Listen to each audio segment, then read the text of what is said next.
ഇപ്പോൾ ഞാൻ കൈ കൂട്ടുന്നത് പള്ളിയിൽ പോകാൻ വേണ്ടി അല്ല. ഇപ്പോൾ ഞാൻ ഇവിടെ ഒരു ചെറിയൊരു ഞാൻ താമസിക്കുന്നതിൻ്റെ ചുറ്റിലൊരു ഒരു മെഡിറ്റേഷൻ പാർക്ക് അല്ലെങ്കിൽ ഒരു ഗാർഡൻ എന്ന് പറയും, അതിൽ ചെറിയൊരു പൂന്തോട്ടം ഉണ്ടാക്കുന്നുണ്ട്.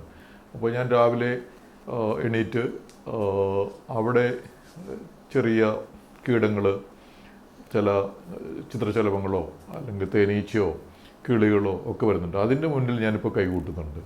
അപ്പോൾ പള്ളിയിൽ പോകാതെ തന്നെ നമുക്ക് ഈ പ്രകൃതിയിലെ പല കാര്യങ്ങളുടെ മുമ്പിൽ കൈകൂട്ടി അതിനെയൊക്കെ ഒരു ദൈവികത്വം നമുക്ക് കണ്ടാൽ മതി എന്നുള്ള ഒരു ചിന്തയൊക്കെ പിന്നീട് ഞാൻ മനസ്സിലാക്കി.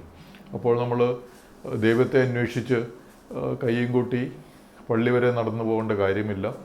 നമുക്ക് ആ ദൈവികത്വം നമ്മളുടെ വീടിൻ്റെ അടുത്ത് ഒരു ചെടിയിലും പൂമ്പാറ്റയിലും ഒക്കെ നമുക്ക് കാണാൻ പറ്റും, കിളിയിലുമൊക്കെ കാണാൻ പറ്റും എന്നുള്ളത് കൊണ്ട് ഇപ്പോൾ ഞാൻ അത്രയും ദൂരം നടന്ന് പോകുന്നില്ല. പക്ഷേ ഇപ്പോഴും ആ ഒരു കാര്യം ഞാൻ ചെയ്യുന്നുണ്ട്.